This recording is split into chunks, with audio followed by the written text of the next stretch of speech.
சிறகடிக்க ஆசை சீரியலில் அடுத்த வாரம் என்ன நடக்க போகுது அப்படிங்கிறதான் பார்க்க போகிறோம். இங்கே விஜயா ரொம்பவே கோவமாக ஹாலில் உட்காந்துருக்குறாங்க.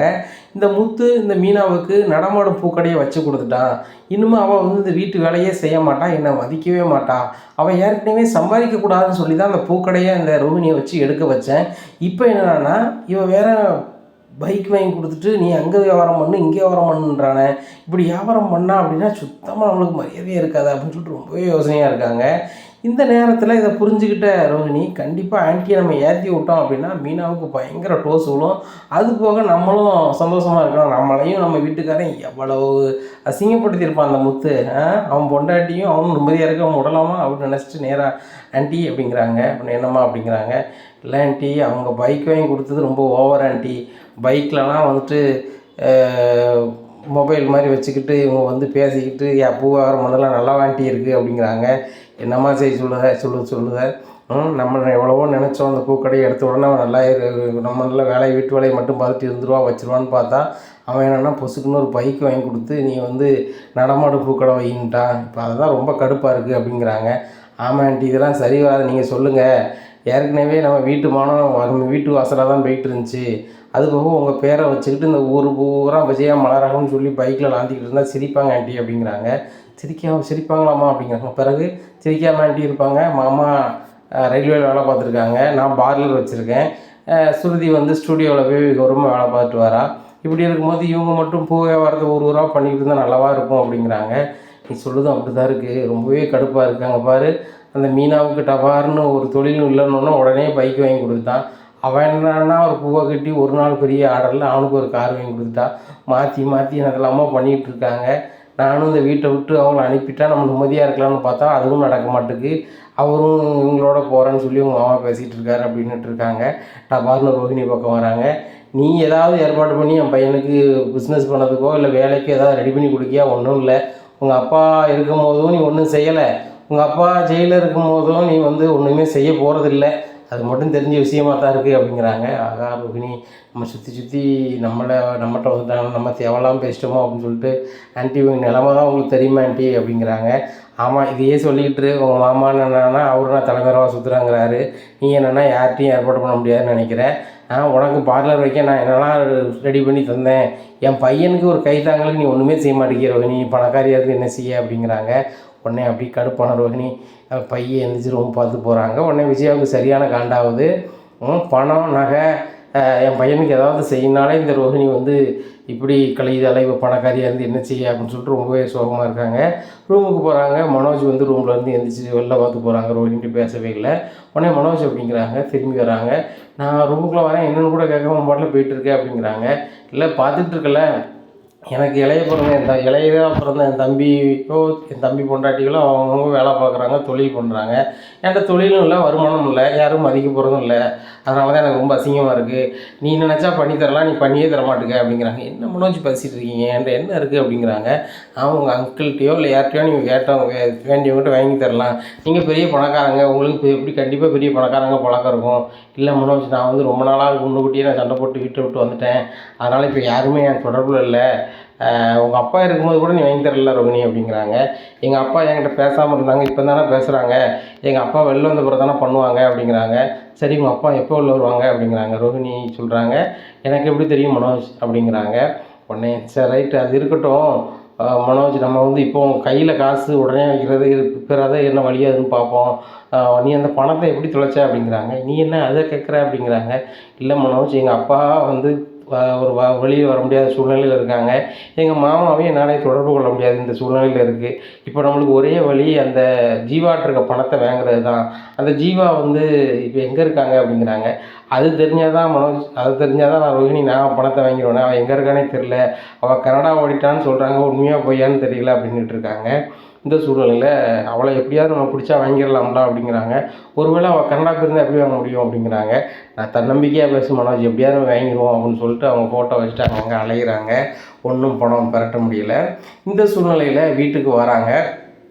உடனே மனோஜ் ரொம்ப சோகமாக உட்காந்துருக்காரு. உடனே அம்மா கேட்குறாங்க, ஏன்டா ரொம்ப சோகமாக இருக்க அப்படிங்கிறாங்க. இல்லைம்மா எனக்கு வேலையும் சரியாக இங்கே லோக்கல் அமைய மாட்டேங்குது, ஃபாரினில் கிடைச்ச வேலைக்கும் என்னால் போக முடியல, பணமும் என்னால் பெரட்டு பிஸ்னஸ் பண்ண முடியல. அந்த ஜீவாவையும் நான் அலைஞ்சு தேடி, நானும் ரோஹிணியும் அலைஞ்சு தேடி பார்த்துட்டோம், கண்டுபிடிக்க முடியல அப்படிங்கிறாங்க. உடனே விஜயாவுக்கு சரியான காண்டாகுது. ரோஹிணி, நீ வந்து எப்படியாவது பணத்தை ரெடி பண்ணி என் பையனுக்கு கொடுப்பேன்னு பார்த்தா அந்த ஏமாத்துக்காரியை தேடி நீங்கள் அலைஞ்சிட்டு இருக்கீங்களோ, அவள் எந்த ஊரில் போய் ஏமாற்றிட்டு இருக்காளோ அவளை தேடி அலைஞ்சி பணத்தை வாங்கி நீ கொடுக்க போகிறேன்னு, அது நடக்க போதா இல்லை இதை என்னதான் நடக்க போகுது அப்படின்னு ரொம்பவே கத்திக்கிட்டு இருக்காங்க. இந்த சூழ்நிலையில் முத்துக்கு ஒரு கார் ஆஃபர் வருது.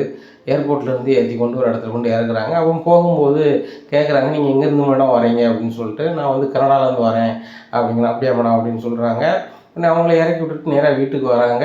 வீட்டுக்கு வந்து மீனாட்ட சாப்பிட்டு, மீனா நான் வந்து ஒரு ஆஃபர் போயிட்டு இந்த வழியாக வந்தேன், அதான் சாப்பிட்டு வந்தேன் அப்படிங்கிறாங்க. சரிங்க சாப்பிட்டு போங்க அப்படிங்கிறாங்க. சாப்பிட்றாங்க. சாப்பிட்டு வேலைக்கு கிளம்புறாங்க. கிளம்பும்போது தான் காரில் பார்க்குறாங்க பாஸ்போர்ட் கிடக்கு. அந்த அந்த ஜீவாவோட பாஸ்போர்ட் அதில் இருக்குது. அதில் வேறு நேமில் இருக்குது. இந்த சூழ்நிலையில் பாஸ்போர்ட் இங்கே இருக்குது, அவங்க ஃபோன் நம்பர் எதுவும் நம்ம வாங்கலையே, ஆனால் இறக்கி விட்ட இடம் தெரியுமா, சரி நம்ம கொடுத்துருவோம் அப்படின்னு நினைக்காங்க. உடனே இன்னொரு ஆஃபர் வருது, இந்த மாதிரி ஒரு இடத்துக்கு போகணும் அப்படின்னு சொல்லிட்டு. சரி இந்த ஆஃபர் முடிச்சுட்டு நேரம் அங்கே போயிடுவோம் அப்படின்னு நினைக்காங்க. ரொம்ப நேரம் ஆயிடுது. அப்போ தான் முத்து நினைக்கிறாங்க, சரி இவ்வளோ நேரத்துக்கு அப்புறம் ஒரு லேடி இருக்கிற இடத்துக்கு நம்ம போது நல்லா இருக்காது, நாளைக்கு காலையிலே கொண்டு கொடுத்துருவோம் அப்படின்னு நினைக்காங்க. அந்த ஆஃபரை முடிச்சுட்டு வீட்டுக்கு வராங்க. வீட்டுக்கு வந்தோன்னா ஹாலில் உட்காந்துருக்காங்க. அப்போ அண்ணாமலை பார்க்குறாங்க. அவன் கையில் என்ன முத்து அப்படிங்கிறாங்க. எப்போ இது என்னன்னு தெரியல, ஒரு புக்கு மாதிரி இருக்குது அப்படிங்கிறாங்க. அண்ணாமலை உழைச்சி பார்க்குறாங்க. இது பாஸ்போர்ட்டு முத்து அப்படிங்கிறாங்க. உடனே மனோஜ் சொல்கிறாரு, பாஸ்போர்ட்டுக்கு எனக்கு என்ன தெரிஞ்சால் தானே, படித்தா தெரியும் அப்படிங்கிறாங்க.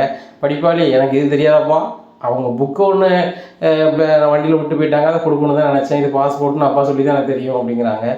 முத்து இது பாஸ்போர்ட்டு, இது வந்து வெளிநாட்டுக்கு போகணும், வைக்க என்ன வேணும் அப்படிங்கிறான். அப்படியாப்பா அப்படிங்கிறாங்க. உடனே மனோஜ் சொல்கிறாரு, கொடுங்கப்பா அப்படிங்கிறாங்க. உடனே மனோஜ் ரொம்பவே ஷாக்காகி நிற்கிறாரு. மனோஜ் ஷாக் ஆனதை பார்த்துட்டு ரோஹிணி, என்ன மனோஜ் ஒரு மாதிரி இருக்கா அப்படின்னு சொல்லிட்டு பார்க்குறாங்க. அது ஜீவா. ஜீவா தானே இது அப்படிங்கிறாங்க.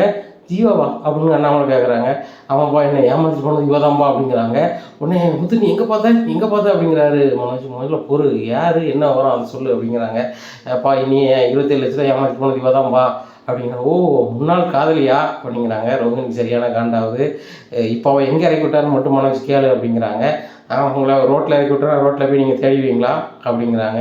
மனோஜ், விளையாட வேண்டாம்னு சொல்லு மனோஜ், எங்கே இறக்கி விட்டா மட்டும் கேளுங்க, நம்மளே பார்த்துக்கலாம் அப்படிங்கிறாங்க. உடனே அண்ணாமலை சொல்கிறாங்க, ஏம்மா அது என்ன விவரம்னு தன்மையாக கேளு, எங்கே இறக்கி விட்டா எதுன்னு கேளு.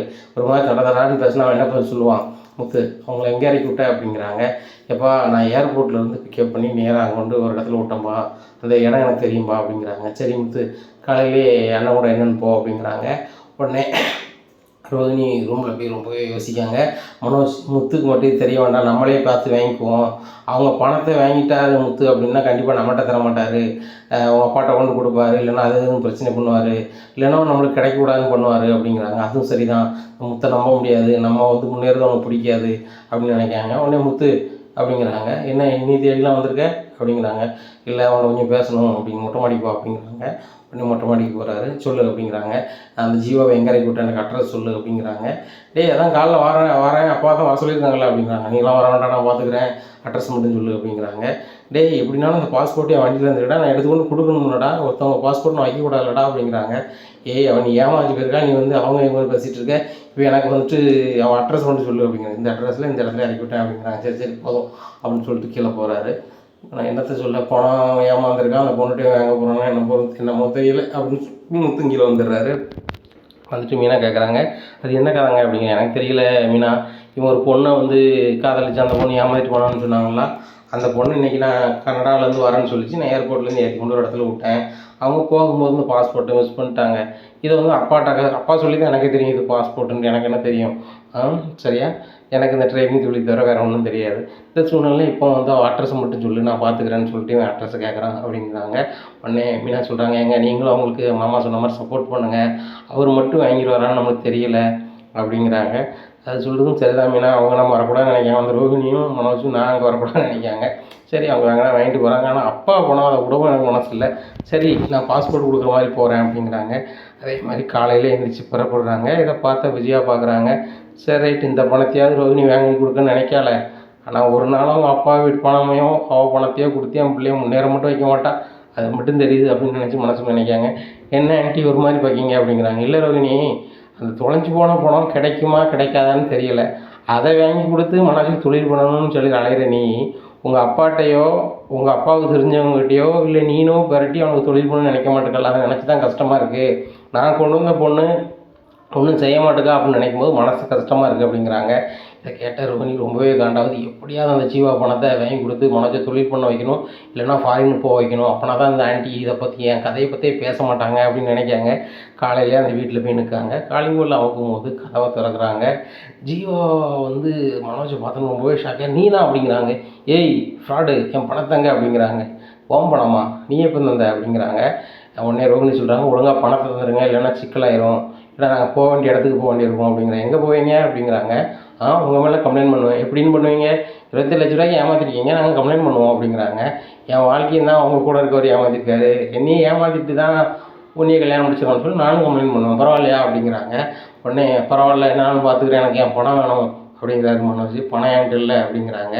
உடனே அவங்க கூட உள்ள ஃப்ரெண்டு சொல்கிறாங்க, ஏன்டி பிரச்சனை, இப்போ தான் கனடாவில் நீ பெரிய ஆள் ஆகிட்டியே, அந்த 27 லட்ச ரூபா வச்சு தானே நீ பிஸ்னஸ் பண்ண, இன்றைக்கி நல்லா இருக்கல, கையில் கொடுத்து தொலைங்க அப்படிங்கிறாங்க. உடனே அவங்க ஃப்ரெண்டே சொல்கிறாங்க, நீங்கள் கொடுங்க அப்படிங்கிறாங்க ரோஹிணி. உடனே என் ஃப்ரெண்டு சொன்னால் நான் கொடுத்துருவோம், 5 காசு தர முடியாது, ஒரு நாள் ஆனதை பாரு அப்படிங்கிறாங்க. முத்தும் பாஸ்போர்ட் கொடுக்கணும், இவன் வேறு ஏட்டி கூட்டி பண்ணுவான் மனோஜ், என்ன தான் நடக்குன்னு பார்ப்போன்னு சொல்லிட்டு பின்னாடியே போகிறாரு. போயிட்டு மேடம் அப்படிங்கிறாங்க. என்ன டிரைவர் தம்பி, என்ன சொல்லுங்கள், உங்களுக்கு தான் வாடகை தந்துட்டேனே அப்படிங்கிறாங்க. வாடகை தரது இருக்கட்டும், நீங்கள் ஒன்றும் விட்டு போயிட்டீங்க அப்படின்ட்டு காமிக்கிறாங்க. ஓ, பாஸ்போர்ட் வாட்டி இருக்கணும் அப்படிங்கிறாங்க.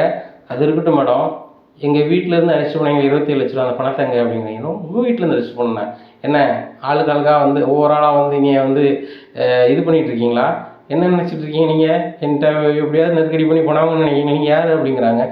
அது எங்கள் நொண்ணங்கிட்ட இருந்தால் நீங்கள் அழைச்சிட்டு போயிருக்கீங்க அப்படின்னு.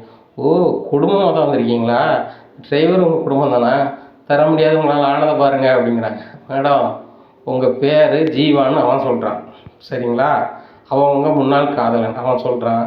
ஆனால் இதில் வேறு பேர் இருக்குது, இதை எப்படி எடுத்தீங்க இந்த பாஸ்போர்ட்டை அப்படிங்கிறாங்க. ஜீவாவுக்கு அலறி போகிறாங்க. ஆகா, நம்ம வந்து பேரை மாற்றி வேறு மாதிரி செட் பண்ணி எடுத்தோம், இது தெரிஞ்சு போச்சு போலையே அப்படின்னு சொல்லிட்டு, ஏய் பாஸ்போர்ட்டை கொடு அப்படிங்கிறாங்க. பாஸ்போர்ட்லாம் தர முடியாது மேடம், என்ன எங்கள் வீட்டில் உள்ள பணத்தை எங்கள் அப்பா உழைப்பை ஏமாற்றிட்டு நீங்கள் போனீங்க, உடனே நான் விடுவேனா, அந்த ஓடுகாலி பணம் போனால் கூட சரி ரைட்டு, ஓடுகாலி பணம் தான்ட்டு போயிடுவேன். எங்கள் அப்பாவோடைய உழைப்பு, எங்கள் அப்பாவோட உழைப்பெல்லாம் விட்டுட்டு நான் போக மாட்டேன், எத்தனை காலத்துலையும் போக மாட்டேன். இப்படி ஒரு வாய்ப்பு கிடைக்கும்போது நான் எப்படி விடுவேன். கண்டிப்பாக எங்கள் அப்பா பணத்தை தாங்க, உங்கள் பாஸ்போர்ட் வாங்கிக்கங்க, நீங்கள் என்ன செஞ்சுக்கோங்க, அதை பற்றி உங்களுக்கு சௌரியம், அதை நான் கேட்கவே இல்லை. எங்கள் அப்பா பணம் எனக்கு வேணும் அப்படிங்கிறாங்க. உடனே அவங்க ஃப்ரெண்டு சொல்கிறாங்க, டிரைவர் தம்பி நீங்கள் வேறு எதுவும் செய்யாதீங்க, கொஞ்சம் இருங்க அப்படின்னு சொல்லிட்டு ஜீவாவை கூப்பிட்டு பேசுகிறாங்க. ஜீவா, நம்ம வந்து கனடாவில் நல்ல நிலைமையில் இருக்கோம், சரியா, இந்த சூழ்நிலையில் இந்த பாஸ்போர்ட் பிரச்சனை பெரும் பிரச்சனை ஆச்சுன்னா நம்ம அங்கே போகிறதே ரொம்ப கஷ்டமாக போயிடும். அதுபோக இன்னொரு பாஸ்போர்ட் எடுத்துக்கிறது சாத்தியமே இல்லை. அதனால் இந்த 27 லட்ச ரூபா தான் உனக்கு பெரிய விஷயம் இல்லை, நம்மளுக்கு தான் பெரிய விஷயமே இல்லையே, இந்த 27 லட்ச ரூபா வச்சு தான் பல பணம் உருவாக்கணும், அது உனக்கு தெரிஞ்சுக்கணும் அப்படிங்கிறாங்க. ஆமாண்டி, சரி ரைட்டு, சரி இந்த பாஸ்போர்ட்டை கொடுத்துட்டு போங்க, 2 நாளில் உங்களுக்கு பணம் வந்துடும் அப்படிங்கிறாங்க. மேடம், அதுக்கு நாங்கள் ஆள் இல்லை, பணம் இப்போ வந்தாகணும் அப்படிங்கிறாங்க. உடனே வராது, கொஞ்சம் நேரம் ஆகும் அப்படிங்கிறாங்க. எவ்வளோ நேரம்னாலும் பரவாயில்ல அப்படின்னு சொல்லிட்டு முத்து நேராக போய் சோஃபாவில் உட்காந்துடுறாரு. உடனே இவன் வந்து பாஸ்போர்ட்டை தரமாட்டான் அப்படின்னு சொல்லிட்டு ஒருத்தருக்காக ஃபோன் அடிக்கிறாங்க. உடனே சொல்லுங்க மேடம் அப்படிங்கிறாங்க. சார் ரைட்டு, இப்போ எனக்கு வந்து நான் ஒரு அக்கௌண்ட்ஸ் நம்பர் சொல்கிறேன், அந்த நம்பருக்கு வந்து உடனே பணம் அனுப்பி கொடுங்க அப்படின்னு சொல்லிட்டு ஃபோனில் பேசுகிறாங்க. சரி மேடம் அப்படிங்கிறாங்க. அவங்க ஃபாரின்லேருந்து பணம் அனுப்பி விட்றாங்க. அனுப்பி விட்டோடனே அக்கௌண்ட்டில் பணம் வந்துருச்சு, எந்த அக்கௌண்ட்டுக்கு அனுப்பணும்னு சொல்லுங்கள் அப்படிங்கிறாங்க. மேடம், இதெல்லாம் வேலையே ஆகாது, எனக்கு ரொக்கமாக வேணும் அப்படிங்கிறாங்க. உடனே ரொக்கமாக வேணுமா அப்படின்னு சொல்லிட்டு அவங்க ஃப்ரெண்டு அனுப்புகிறாங்க. உங்கள் அக்கௌண்ட்டில் அனுப்பியிருக்கேன், நீ பேங்க்கில் போய் வித்ட்ரா பண்ணிட்டு அப்படிங்கிறாங்க. பேங்க்கில் போய் வித்ட்ரா பண்ணிட்டு வராங்க ஒரு 1/2 hour கழிச்சு. அதனால் பணம் எல்லாம் கொடுத்தோடனே முத்து கையில் எடுக்கிறாரு. மனோஜ் திருதுன்னு முடிக்கிறாங்க. பணம் வந்துருச்சு அப்படின்னு வாயை புழக்காரு. உடனே மனோஜ் அப்படிங்கிறாங்க, கொண்ட பேச விரும்பல, என் பணம் எனக்கு வந்துருச்சு அப்படிங்கிறாங்க. டேய், உன் பணம் இல்லை, எங்கள் அப்பா பணம் வந்திருக்கு, நான் எண்ணி பார்த்து தான் வாங்குவேன் அப்படிங்கிறாங்க. அதில் பேங்க்லேருந்து வந்திருக்கு அப்படிங்கிறாங்க. நீனே ஒரு சீட்டிங்கு, நீ தர பணத்தை நான் வந்து அப்படியே என்ன முடியும், திறமை வாங்க முடியுமா, நான் எண்ணி பார்த்து வாங்குவேன் அப்படின்னு சொல்லிட்டு முத்து அப்படி என்றாரு. ரொம்ப நேரம் ஆகுது, ரொம்பவே கடுப்பாகுது. பணம் வந்துருச்சுல, பாஸ்போர்ட்டை கொண்டா அப்படிங்கிறாங்க. பணம் கரெக்டாக இருந்தவர் பாஸ்போர்ட் உங்கள் கைக்கு வரும் அப்படிங்கிறாங்க. எண்ணி பார்க்குறாங்க, கரெக்டாக இருக்குது. உடனே உங்கள் பாஸ்போர்ட்டை பிடி அப்படிங்கிறாங்க. உடனே மனோஜ் முத்து என்ன பணத்தா அப்படிங்கிறாங்க. உன்கிட்ட தர முடியாது, நான் அப்பாட்ட கொடுக்குறேன், நீ அப்பாட்ட வாங்கிக்க, அப்பா தந்தா வாங்கிக்க அப்படின்னு சொல்லிட்டு போகிறாரு. இங்கே ரோஹிணிக்கும் மனோஜுக்கும் சரியான கடுப்பு. பணத்தை வாங்கி நம்மகிட்ட தருவான்னு பார்த்தா இவன் கொண்டு போயிட்டானே, இவன் வந்து முன்னுக்குட்டியே போய் பேசி அப்பாட்ட கொடுக்க விட மாட்டான்னு நினச்சி அப்படின்னு சொல்லிட்டு நேராக ரோஹிணி ஒரு சீக்கிரம் ஆட்டோ அப்படியே வீட்டுக்கு போவோம் அப்படின்னு சொல்லிட்டு போகிறாங்க. முத்து அதுக்குள்ளே போயிடுறாங்க. போனோன்னே அப்பா எல்லோரும் வர சொல்லுங்கள் அப்படிங்கிறாங்க. உடனே ஸ்ருதி, ரவி, விஜயா, மீனா, அண்ணாமலை எல்லோரும் காலுக்கு வராங்க. என்னப்பா அப்படிங்கிறாங்க. எப்பா ஒரு பொருள் கொண்டு வந்திருக்கேன் அப்படிங்கிறாங்க. உடனே விஜயா சொல்கிறாங்க, என்ன இன்னைக்கு பைக் வாங்கின மாதிரி வேறு எதாவது வாங்கிட்டு வந்திருக்கியா அவளுக்கு அப்படிங்கிறாங்க. அவளுக்கு வாங்கிட்டு வரல, அப்பாவோட உழைப்பை கொண்டு வந்திருக்கேன் அப்படிங்கிறாங்க. அவர் உழைப்பை கொண்டு வந்திருக்கேன் அப்படிங்கிறாங்க. உடனே பையிலேருந்து தட்டுறாரு. தட்டும்போது பணமாக விழுது. இதை பார்த்தா இது ஏதுப்பா அப்படிங்கிறாங்க. எப்பா இது உங்கள் உழைப்புப்பா அப்படிங்கிறாங்க. ஏன் உழைப்பா அந்த பொண்ணுகிட்ட இருந்து பணத்தை வாங்கிட்டியா அப்படிங்கிறாங்க. ஆமாப்பா வாங்கிட்டேன் அப்படிங்கிறாங்க. ரொம்ப நல்லதுப்பா நல்லதுப்பா அதான் நீ போக சொன்னேன் அப்படிங்கிறாங்க. உடனே பின்னாடியே வந்துடுறாரு மனோஜும் ரோகிணியும். உடனே அப்பா அந்த பணத்தை என்கிட்ட தாங்கப்பா அப்படிங்கிறாங்க. மனோஜ், உன்னை நம்பி என்னோடய உழைப்பை தந்தேன், நீ அதை ஒழுங்காக பயன்படுத்தலை, சரியா? இப்போவும் இந்த பணத்தை வந்து முத்தால் தான் மீட்க முடிஞ்சிருக்கு, சரியா? அதனால் வந்து நான் அதை யோசனை பண்ணி தான் தருவேன் இந்த பணத்தை. இந்த பணம் வந்து கண்டிப்பாக நல்ல பயன்பாட்டுக்கு தான் பயன்படணும் அப்படிங்கிறாரு அண்ணாமலை. உடனே விஜயா சொல்கிறாங்க, ஏங்க நம்ம பையன் தானே பிஸ்னஸ் பண்ணணும்னு கேட்க நீங்கள் கொடுத்தானே அப்படிங்கிறாங்க. அவனுக்கு பிஸ்னஸ் பண்ணணுன்னு தான் கொடுத்தேன், அது ஒரு பொண்ணுகிட்ட கொடுத்து ஏமாந்துட்டு இவ்வளோ நாளாக நம்மளுக்கு பணம் கிடைக்கல, முத்து தான் கிடைக்க வச்சுருக்கான், சரியா? அதை புரிஞ்சுக்கோ அப்படிங்கிறாங்க. உடனே மனோஜ், ரொம்ப நன்றி முத்து, ஆனால் வந்து பணத்தை நீ என்கிட்ட தந்திருந்தானா அப்பா வந்து நீ வச்சுக்கான்னு சொல்லியிருப்பாங்க, நான் வரதுக்குள்ளே அப்பாட்ட ஏதோ சொல்லிட்டேன் அப்படிங்கிறாங்க. நான் ஏன்டா சொல்ல போகிறேன், அப்பா பணத்தை அப்பாட்ட கொடுத்துருக்கேன், அப்பா உனக்கு தரணுமா வேண்டாமாங்கிறத அப்பா முடிவெடுப்பாங்க, எனக்கு ஒன்றும் இல்லை அப்படிங்கிறாங்க. எங்க நீங்கள் முத்து பேச்சை கேட்டுட்டு அவனுக்கு கொடுக்காமல் இருக்காதீங்க அப்படிங்கிறாங்க விஜயா. உடனே அண்ணாமலை சொல்கிறாரு, இந்த பணம் நைட் என்கிட்ட இருக்கட்டும், நாளைக்கு நான் மனோஜுக்கு கொடுக்கணுமா வேண்டாமாங்கிறத முடிவெடுக்கிறேன் அப்படிங்கிறாங்க. இதை கேட்டால் மனோஜுக்கு ரொம்பவே ஷாக்காக இருக்குது, ரோகிணிக்கு ரொம்பவே கடுப்பாக இருக்குது. நம்ம இந்த பணத்தை எப்படியாவது வாங்கி மனோஜுக்கு தொழில் பண்ணி கொடுத்துடலான்னு பார்த்தா அந்த முத்து இப்படி செஞ்சிட்டானே அப்படின்னு சொல்லிட்டு முத்து மேலே ரோகிணி ரொம்பவே காண்டாக இருக்காங்க. இனி என்ன நடக்கும் இந்த அண்ணாமலை வீட்டில் அப்படிங்கிறத பொறுத்து இருந்து பார்க்கலாம். நம்ம சேனலை நீங்கள் மறக்காமல் லைக் அண்ட் சப்ஸ்கிரைப் பண்ணுங்கள். நன்றி, வணக்கம்.